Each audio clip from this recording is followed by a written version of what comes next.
It's May 25th, 2020. Happy Memorial Day. Welcome to the How to Grow Your Business podcast, brought to you by D-Business Magazine and StartupNation. This week, our guests include Betsy Meter and Kevin Voigt of KPMG, a large professional service network with a large practice in Detroit, and Jack Aronson, who you may recall launched Garden Fresh Gourmet in Ferndale, and today is president of Clean Planet Foods in Royal Oak. Here's your host, RJ King. Welcome, everyone. I'm your host, RJ King, editor of D-Business Magazine, part of our media. Each week on the How to Grow Your Business podcast, we interview top business leaders and ask them, how do you grow your business? Plus, we have the big three, our favorite stories of the week from our newsroom, where we cover entrepreneurs and leaders who are forging new markets, innovating products and services, and turning challenges into opportunities. A special thanks to our sponsor, the Van Buren Township Downtown Development Authority, a great place to live, work, and play. Find out more about starting your new business in Van Buren Township at vanburendda.com. Also, thanks to StartupNation Studio for providing and co-producing the How to Grow Your Business podcast. Birmingham-based StartupNation.com provides millions of users with the information, inspiration, and resources they need to start and grow a successful business. Learn more at StartupNation.com. Time to check in with our newsroom for our big three stories. Let's bring in managing editor Tim Keenan. Well, here's a big surprise. Home sales in Metro Detroit dropped nearly 50% in April. Now that's from the RE/MAX of Southeastern Michigan Housing Report. Now nationally, things were a little better as home sales fell by just 20%. But the good news is Metro Detroit's median sales price was up a healthy 8.5% to $240,000. So how will the recovery play out? Well, first-time home buyers will come into the market, especially graduates who've been living at home with mom and dad for the last 3 or 4 months. I mean, they're itching to get out. They will be followed by the bargain hunters, and then everyone else. Now, curb appeal and fit and finishes will be everything. I mean, the houses really just have to shine. And here's some advice for anyone trying to sell a house. Have a little champagne on ice for every showing. Yeah, that story reminds me of when I bought my first house. My wife and I fell in love with the very first house we saw, which is never really a good idea unless you're a real estate agent. And they didn't even serve champagne, RJ. Really? I'm shocked. No, I think it's a good idea. Oh, it is, and they also say you're supposed to like bake cookies so that there's the smell of chocolate chip cookies baking in the background, kind of make it smell as much like a home as possible to. There's all kinds of tricks that you can do. No, I like that one. I forgot all about that one. That's a good one. Okay, next from our homepage, in a story called Cut Rate Insurance, we covered the many changes that are coming to auto insurance in Michigan starting in July. Really, this is going to be a big heads up for everybody. Now, the new law overall is designed to lower rates, but businesses that require, employees to drive company cars or their own vehicles to do their jobs, they may find their insurance bills go up instead of down. Now, consider companies will likely need to add medical liability coverage for their drivers under the new plan, as well as anyone that may be injured in an accident. Now, I personally, don't mind a little extra coverage because I just feel better about it. But I think now we're going to see a lot more of these auto accidents wind up in court, and they're already, stressed out as it is with all the other cases that are going on and short in staff. So it's going to be interesting to see how this new insurance law plays out and whether people really do find that they are going to have their insurance cut. It's that's an interesting situation because, it depends on what a company's health insurance provides for an individual driver. And I'm not thinking about the businesses at this point. I'm just thinking about the personal people. If your health insurance covers auto accidents, then you can afford to take a break on your auto plan. I like the idea of the options that are being offered. There's like 5 options with, the first one being keep everything the same. And then the lowest one is no medical coverage at all. And then you're really taking chances. But there are some in between that offer, some decent coverage and do still provide some savings from what we're used to paying, which is quite a bit. Yeah, I think, why those businesses have to take on the extra liabilities because if their employee takes the cheapest rate and then there's an accident, Well, the businesses have kind of got to be there to provide that coverage, that extra coverage that has kind of gone away. Now, the best advice here is to get with your insurance agent and certainly consult with your legal team. And I would start doing that right now because, like I said, this thing is coming very quickly on July 1st.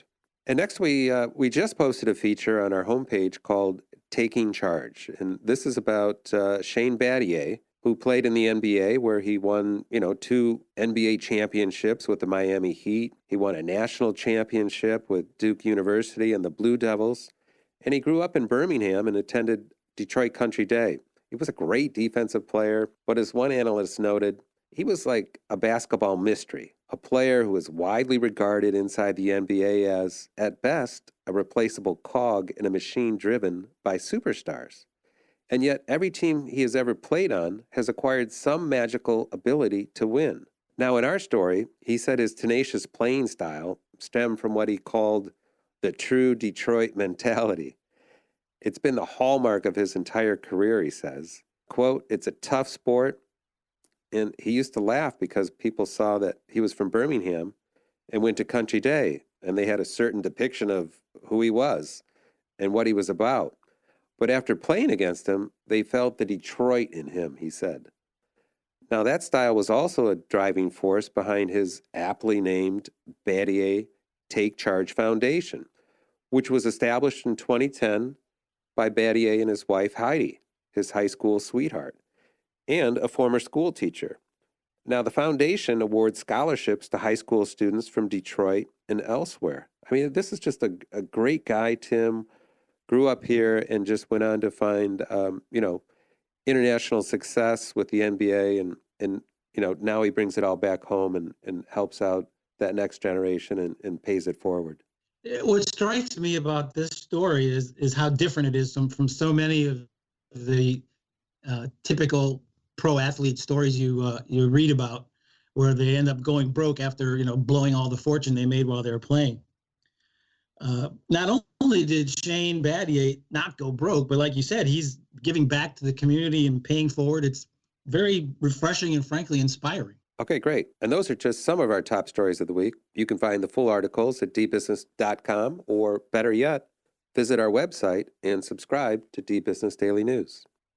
Coming up, we'll be talking with Betsy Meter, Michigan Managing Partner of KPMG in Detroit, and Jack Aronson, founder of Garden Fresh Gourmet in Ferndale and now president of Clean Planet Foods in Royal Oak.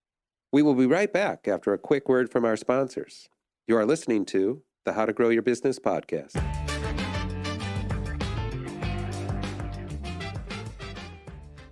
This year, Memorial Day is especially important as we are reminded daily of the sacrifices the men and women of our great country have made. From the armed services to our frontline heroes battling COVID-19, the Van Buren Township DDA extends a safe and healthy Memorial Day to our community. Have a wonderful holiday and make sure to take a moment to remember all those that have given their lives for us. Van Buren Township, where you need to be. Visit VanBurenDDA.com. Welcome back to the How to Grow Your Business podcast. I'm your host, RJ King, editor of dBusiness Magazine and author of Detroit, Engine of America. Thanks for listening.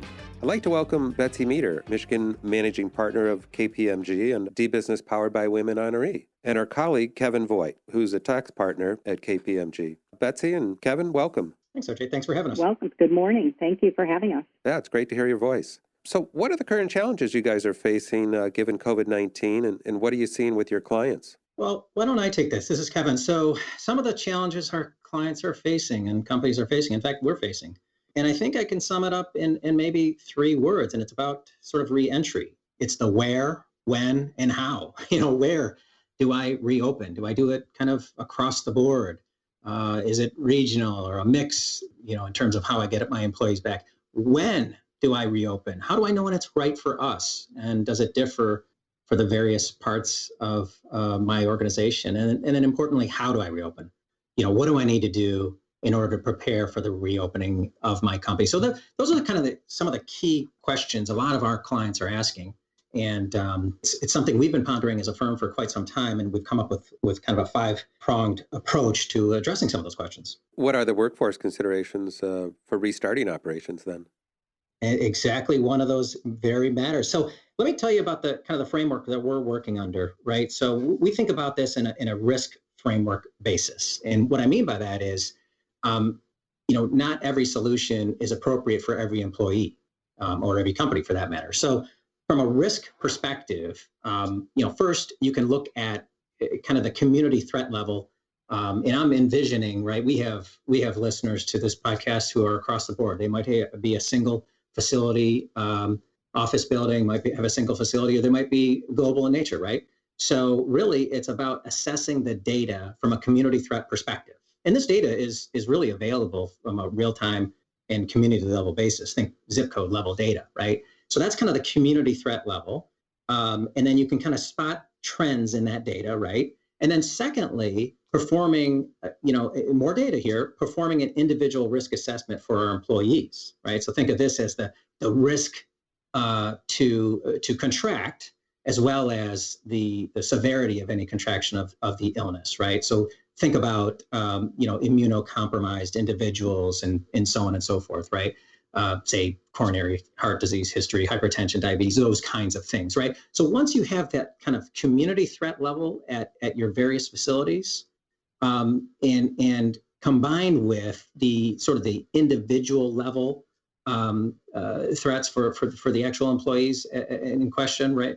They're based on their risk profiles. You can use those two data sets to then sort of organize how you're going to and when you're going to bring employees back. So that addresses kind of, looking at the trend level data and taking a look at our employees and those that are at risk, and determining based on that population who can return to work and when. And you bring up workforce. Workforce is a critical element, the lifeblood of every company, right? So some of the workforce considerations are really that. It's communicating your plan so that your employees are comfortable that you have in fact addressed their concerns. You've had a well laid out and thoughtful approach to reentry. So communication is going to be really, really critical.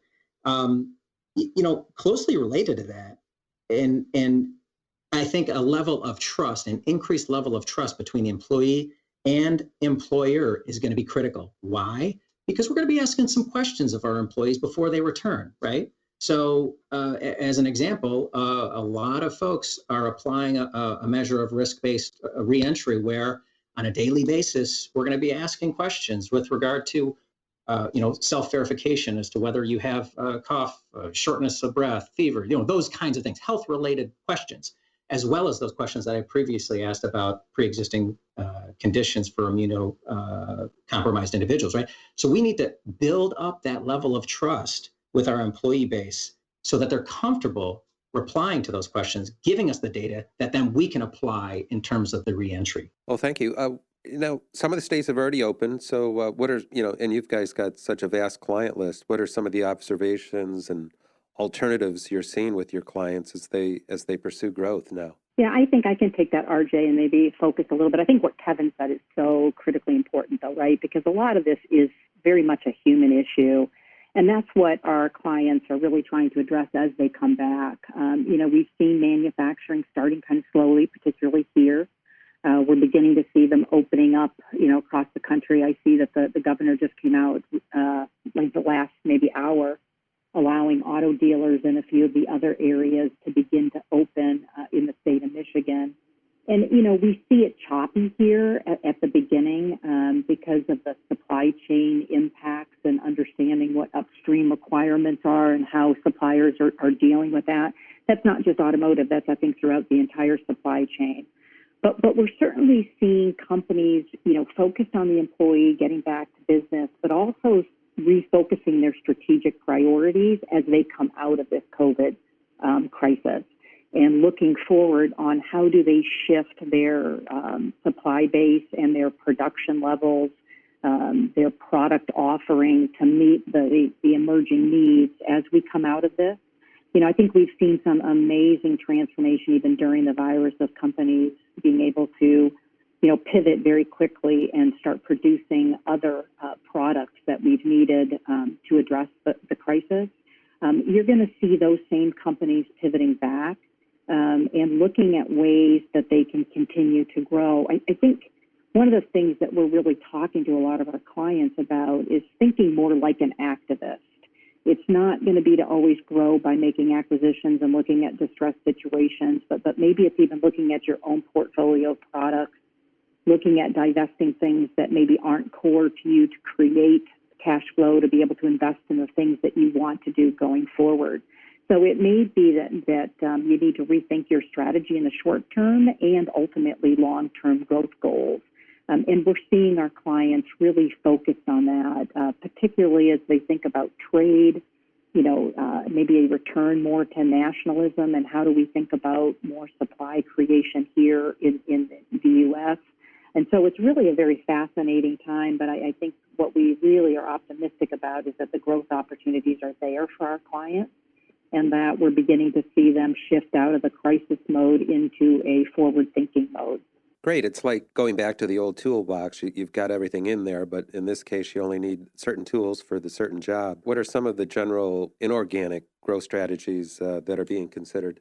Well, I think certainly, there are going to be companies across all industries that are going to be distressed. So clients are looking at how do we continue to consolidate certain things in the supply chain, looking at how do we deliver what the ultimate customer needs. I think in the short term for automotive, there is going to be a shift, right? We've already heard that certain launches will be delayed.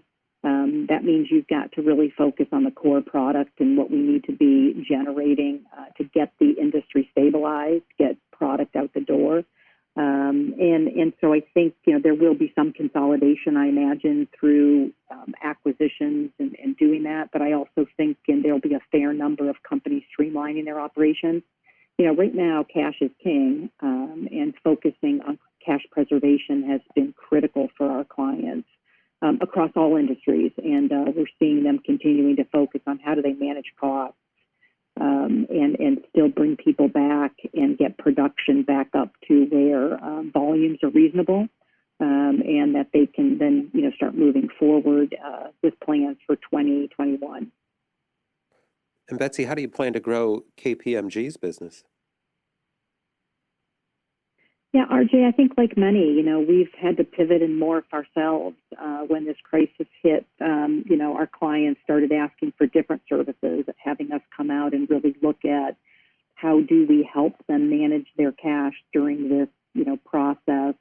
How do we help them ramp back up to production, which is a different focus for us. It's not uncommon services that we provide for companies when there's distressed situations or been downturns. We've all been through this cycle before, but this is a very different cycle because it's so pervasive. And so our clients have been asking for those services. We've been out certainly looking at how we help them. I think Kevin talked a little bit about our Restart America and the app that we've developed that really is supported by data so that we can help our clients to reduce the fear in the workforce, to do the appropriate amount of contact tracing so that we don't see spikes in this and can continue to open up America. All right. Well, thank you, Betsy and Kevin. Have a great day and stay tuned. We'll be right back with Jack Aronson from Clean Planet Foods. Thinking about the direction of your business? Think Van Buren Township.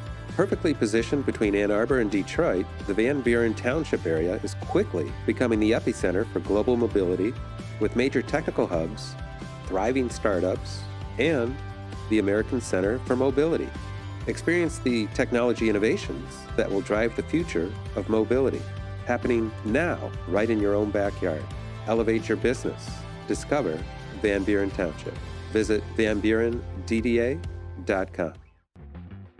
Welcome back. We're here with Jack Aronson, an amazing entrepreneur who had a barbecue restaurant in Ferndale, started experimenting with salsa, and turned that into a hugely successful company called Garden Fresh Gourmet that he and his wife Annette sold to Campbell Soup Company for $231 million. Now Jack's got some really exciting new things he's working on. Jack, welcome. How's it going? It's going great. Good morning, RJ. Now, you launched Clean Planet Foods in Royal Oak, and how's that going, and what are you doing there? Well, Clean Planet Foods in Royal Oak is actually our test kitchen there. We have a manufacturing facility in Clinton Township where we do grilling and cooking, and we have a HPP, the high pressure processing that makes foods last longer naturally, out in Taylor. So the Clean Planet brand is done there in Taylor, but we're able to do all of our testing now out of Royal Oak, and we have a little retail store. And, that all happened because of this crisis. Wow, and so you've got these ready meals that you're experimenting with, getting the recipes down, and then you're working with area chefs, and then getting this prepackaged food all over the country. Yeah, it's funny. We have the white plate that has the food on it. It has it's called Skin Pack, the film that goes down over really tightly, keeping air out. And then we would HPP that. We'd put that under 87,000 pounds of water pressure, which kills all pathogens and extends the shelf life. It goes from 14 days to 50 days. And so we had this plate going out. We did a pad thai for Costco Seattle. We have our local Skinny Butcher brand, which is plant-based locally. And then the pandemic hit. And I said, we've got this little pouch machine we used to put the hamburger patties in. Just film, just light, quick, easy. They microwave, they blow up like Jiffy Pop. Because a lot of people didn't have the ability to cook meals or even get fresh food. So we went right into doing this new little mindful meals. Now, they're not on the market. We're just giving these meals and supplying charities, first responders. We have went through about 25,000 meals this last month. We're helping, Mitch with the Detroit Rescue Mission. We're getting some of the school kids over that aren't getting hot lunches now. Today we've got a truck going up to Midland. There's a gymnasium up there. We have some nurses at Beaumont that are going up there to work, and we were able to send them up several hundred meals and fresh produce and water and personal protection. We're just going where we can go. It's funny because I was going to do this pouch meal idea for another 6 months, but we sort of got thrown into this quickly because of the need. Yeah, well, maybe that's a sign that it's that there is demand for it. Now, Mitch, you were talking about Mitch Album, and he's doing some amazing work, the author and radio host. And then the reference to Midland, of course, is the unfortunate flooding that occurred last week. A dam broke through, and water is just everywhere. Now, those high-pressure machines that you have in Taylor, those are like mini submarines. How did you ever find out about all those? It's funny. I was researching that 20 years ago, 25 years ago. And of course, back then, people thought I was crazy, put a $3 million machine in. Now they're up to about 5.7. There was only less than 100 in the world. And we actually ended up putting 2 at Garden Fresh. When I sold those, I didn't have a machine anymore. Now we were doing these food packets. And so we put one in Taylor. We have the biggest machine in the world there. And it's a game changer for us because it allows us to sell products that are pathogen-free, longer shelf life, and no preservatives. And more importantly, it's perfect for something we're doing now because I can get this to food banks and things like that, and they've got shelf life, and they've got fresh food, and it's healthy, and they can use it now, they can use it later, they can freeze it for a year. There's so much need. Nobody's going to be freezing this food for a year. And then we have the little retail operation over in Royal Oak, and we're selling boxes of these to the general public, which helps us fuel our charity giveaways. And we're also delivering. Somebody can have a box of 30 delivered right to their home. So it's funny how these things fall in your lap. I don't take big pleasure of, launching things during a pandemic. But for this instant and this product, it was really important for us. So people can find that at Clean Planet Foods. And where are you in Royal Oak that folks could come by and see what you're offering? 2520 West 14 Mile Road.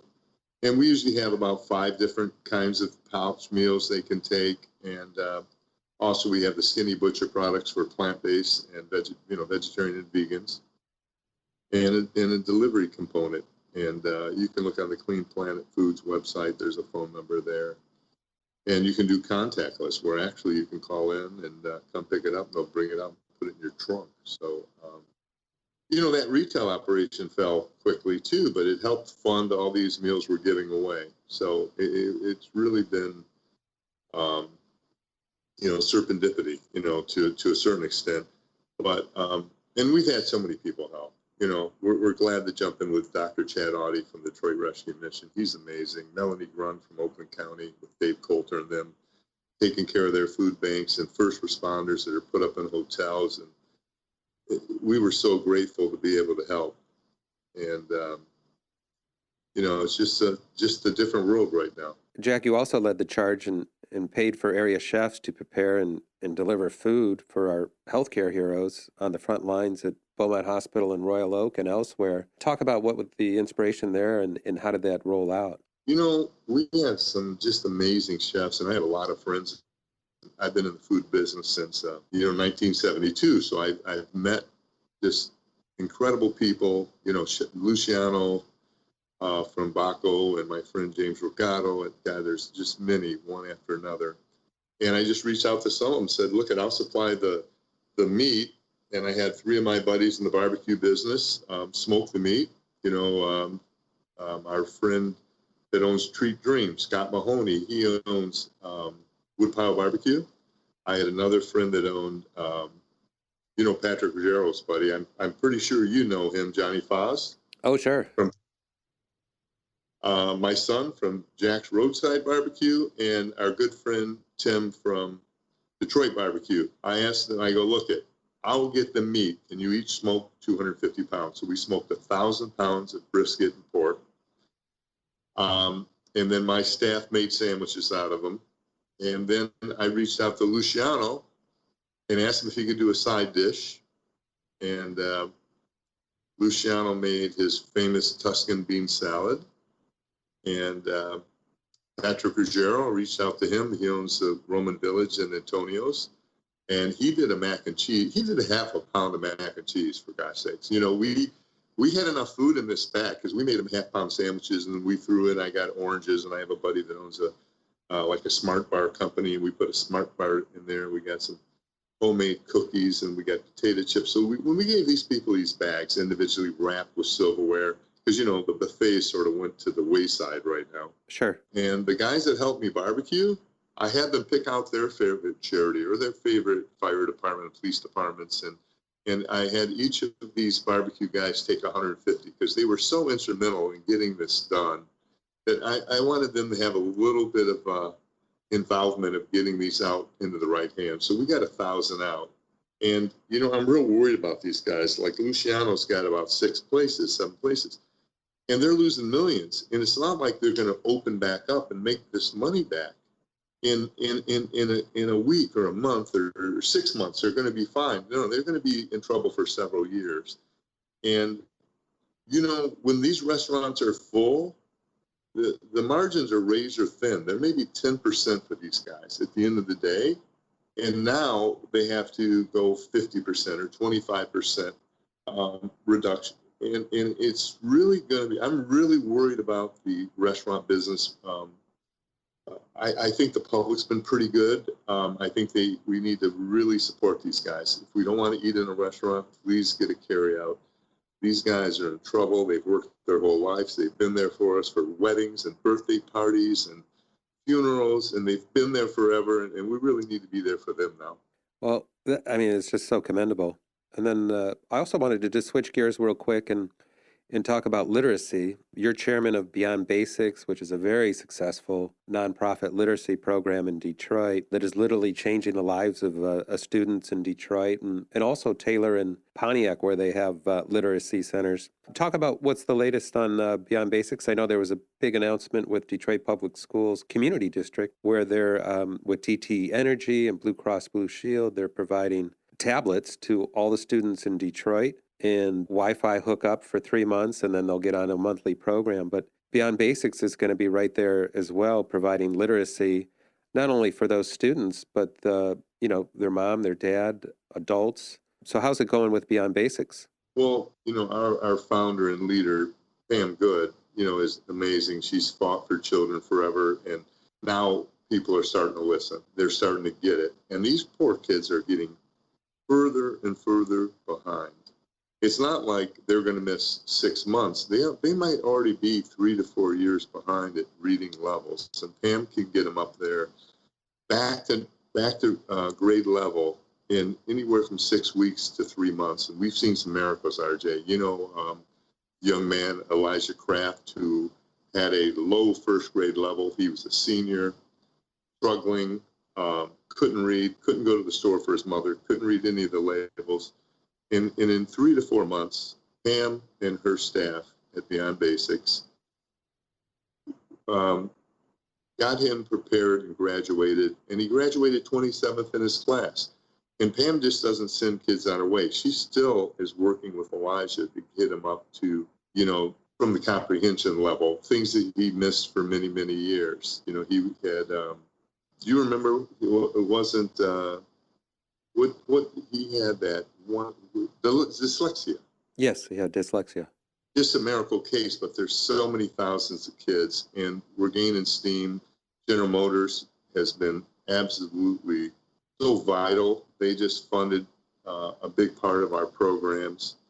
And, no time better than now, thank God for DTE and the rest of the people that have stepped up to get these kids some education at home, because these young people cannot afford to get further and further behind. They've been left behind for several generations now, and Pam's work is so vital Beyond Basics. If anybody can ever help or wants to get a tablet for a kid, they can reach out to Beyond Basics, volunteering, supporting.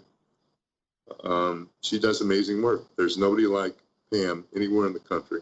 Yeah, the system works. I mean, that's why I got on the board as well, was because you can take a student that's in a classroom, the teacher identifies him or her as falling behind in their grade level reading and writing and word comprehension. They go to a special classroom that Beyond Basics has set up in that school, and for 1 hour a day, one-on-one with a certified tutor, they work on it. And within 6 weeks, 90% of those kids are back reading at grade level or higher, and they continue to work with the other 10% to get them where they need to be.